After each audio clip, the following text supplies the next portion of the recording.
और सबसे पहले the code of civil procedure act 5 of, इसमें जो आपको याद रखना है वो इसकी डेट याद रखनी है 21 मार्च 1908। इस डेट पे ये इंट्रोड्यूस हुआ था। ये एक मरतबा आया भी है लॉ गेट में। इसको सीपीसी को कब इंट्रोड्यूस करवाया गया है। और इसमें दूसरा ये जो है ना प्रीलिमिनरी में जो शार्ट टाइटल है कमिटमेंट एंड एक्सटेंड आता है। इसमें जो दूसरी जो चीज़ है वो 1 डे ऑफ जनवरी 1909 में जेको आता इन्फोर्स कराया वियो आहे। कौन सी डेट पर? 1 डे ऑफ जनवरी 1909 में। और उसमें जो सबसे अहम जो शार्ट टर्म्स होते हैं सीपीसी के, इसमें भी 3 या 2 सवाल लॉ गेट में आते हैं। ये कोड जो है ना एक मरतबा 2-3 मरतबा ये रिपीट हो रहा है। कोड का क्या मकसद है? ये कोड इंक्लूड्स रूल्स। कोड का क्या मकसद है? कोड की माना है रूल्स। और डिक्री भी हम उसको बोलते हैं जैसे कि फार्मल एक्सप्रेशन हो, जैसे कि मैं determine the rights of parties with regards all और any of the matters and controversy in the suits. हम डिक्री क्यों अपील और डिक्री क्यों फाइल करते हैं कि किसी के जो राइट्स हैं और किसी के जो फंडामेंटल राइट्स हैं वो मिल सकें। उसके बाद ये जो डिक्री होल्डर ये भी क्या कहते हैं, ये भी शार्ट में भी आ जाता है लॉ गेट में। Means any person in whose favour decree has been pass. पहले इसकी ये डेफिनेशन है। और यहाँ ओ आर लिखा हुआ है, या an order capable of execution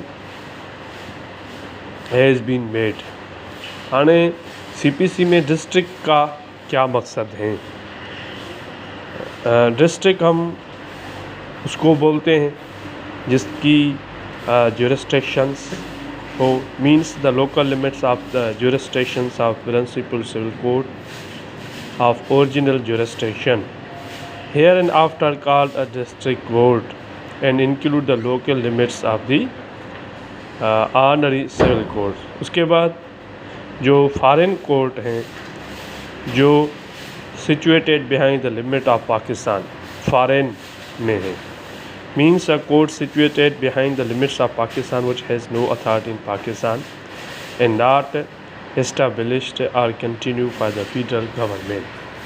foreign judgement of the foreign courts, जीअं असांजी ICJ अची थी वञे इंटरनेशनल कोर्ट ऑफ जस्टिस, ये फॉरेन कोर्ट कहलाती है। गवर्नमेंट प्लीडर का क्या मकसद है? हम गवर्नमेंट प्लीडर उसको कहते हैं जो प्रोविंशियल गवर्नमेंट अपॉइंट करें, करके include any officer appointed by the provincial government to perform all or any of the function expressly imposed by the court on the government pleader, and also any pleader acting under the directions of the government pleader। और CPC में जज का क्या मकसद है? जज CPC में हम प्रिजाइडिंग ऑफिसर को बोलते हैं। ये एक मरतबा आया है। ये जो सवाल ये याद रखना चाहिए आपको।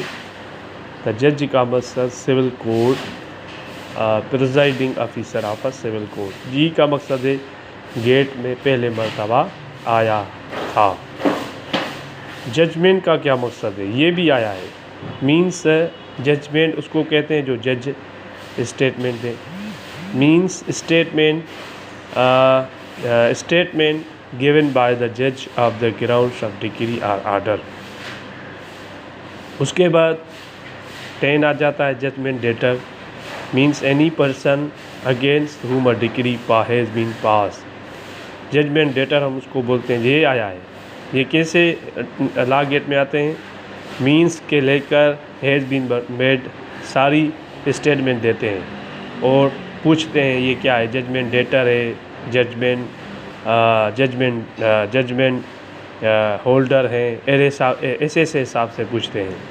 लीगल रिप्रेजेंटेंट का मकसद है जो आपका लीगल हेयर्स हैं वो वफ़ात पा चुके हैं या वफ़ात हो गए हैं, तो हाँ उसकी जो प्रॉपर्टी है स्टेट का ये मकसद है प्रॉपर्टी है वो कैसे विरासत करें, ये लीगल रिप्रेजेंटेटिव है।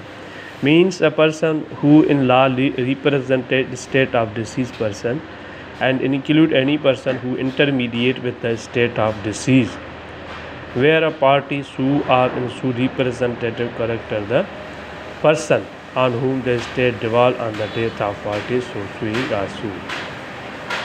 उसके बाद हम मीन प्रॉफिट्स का ये मकसद होता है कि हम गलत तरीके से कोई चीज़ हासिल करें, रॉन्गफुल पोजीशन या गलत तरीके से कोई चीज़ हम गेन करें और गलत तरीके से कोई चीज़ हम mean profit of property means those profit which the person in wrongful possession of such a property actually receive or might with ordinary diligence receive therefore together with interest on such a profit, but shall not include profits due to improvement made by a person in wrongful possessions। Movable property क्या है, ये gate में आया है, पूछते हैं movable property क्या है। पहले ऑप्शन में ग्रोइंग क्रॉप्स देते हैं, दूसरे ऑप्शन में और कोई देता है, तीसरे में और कोई देता है, फोर्थ में पूछ सकते हैं नन ऑफ दी। जिसको याद होगा ग्रोइंग क्रॉप है, ये आया है लागत में ग्रोइंग क्रॉप, इसको आप अंडरलाइन करेंगे। आर्डर याद रखना चाहिए, order means formal expressions of any decision. जब डिसीशन कोर्ट में आता है कोई भी, उसको हम आर्डर कहते हैं, which is not a decree, वो डिक्री नहीं है। प्लीडर वकील होते हैं, वकील अटॉर्नी होते हैं। Means any person entitled to appear, कौन सा शख्स, वो शख्स जो कोर्ट में अपीयर है और plead for another court and plead करें किसी की, इंक्लूड एंड एडवोकेट वकील।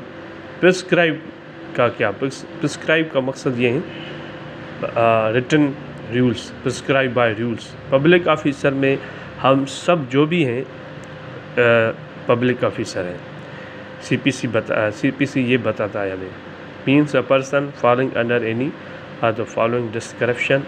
सबसे पहले आपका एवरी जज है, every person in the service of Pakistan, और एवरी कमीशन और gazette officer in the military और नावल एयरफोर्स ऑफ पाकिस्तान और while in the service of Pakistan. यानी इसमें आपके जजेस आते हैं, इसमें आपके एसी आते हैं, या रेवेन्यू डिपार्टमेंट हैं, या सरकारी वकील हैं।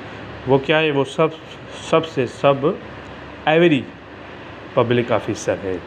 Every officer of court of justice will duty it is as such officer to investigate or report any matter of law or fact, to make or authenticate, keep any document, to take a charge or dispose of any property, to execute any judicial process, or to administer any oath, to interpret, to preserve order in the court. Every person is specially authorized by court of justice to perform any of such duties।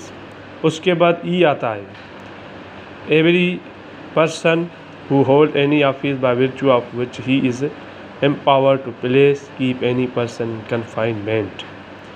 Every officer of the government whose duty it is as such officer to prevent offences, to give information of offences, to bring the offender to justice, to protect the public health, safety and convenience। ये जो आपको बता रहे हैं ये public officer. Rules means contain in the first schedule.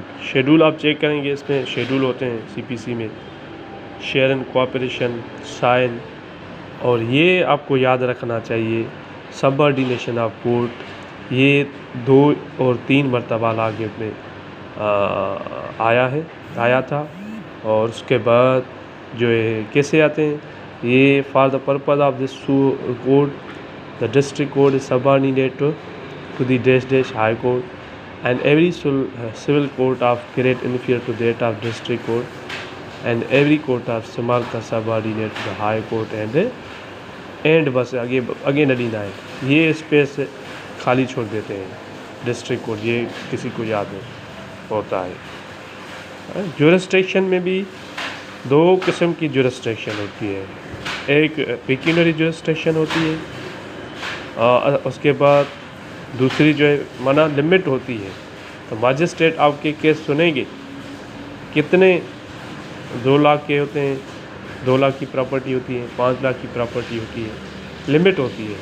तो first magistrate कौन सा केस सुनेगा, दूसरा मजिस्ट्रेट कौन सा केस सुनेगा, तीसरा कौन सा सुनेगा, हम इसको ज्यूरिसडिक्शन कहते हैं। और ये हमारा पहला चैप्टर है जिसमें हमने इंट्रोड्यूस पढ़ा, सीपीसी को कब इंट्रोड्यूस करा गया, सीपीसी को कब इन्फोर्स करवाया गया, सीपीसी की जो छाट की डेफिनेशन है वो उसके बारे में मैंने पढ़ा। और 4-5 ऐसे डेफिनेशन है जो आपको भी अंडरलाइन करना पड़ेगा क्योंकि ये लॉ गेट में पहले 4-5 मरतबा जब भी लॉ गेट शुरू हुआ है वो पहले 4-5 मरतबा रिपीट हुआ है। सो ये मेरा चैनल है, वो सब्सक्राइब करें, लाइक करें और शेयर भी कर दें।